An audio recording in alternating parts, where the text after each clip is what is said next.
good morning, happy blessed Monday.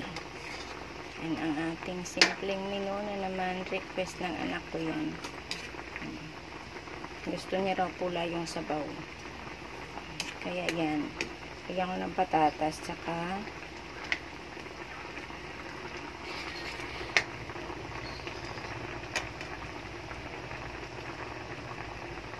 kailangan sabaw yan. Lagyan natin ang ating repolyo.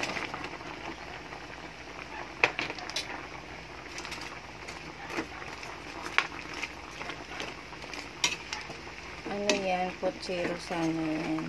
Ayaw niya nung may saging. Kaya ganyan lang siya. Magagawin lang sili.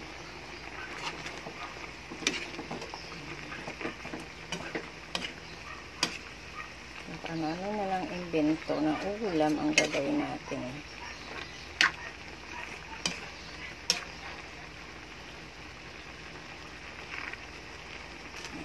Okay, happy blessed Monday. Ingat po tayong lahat mga palaglag.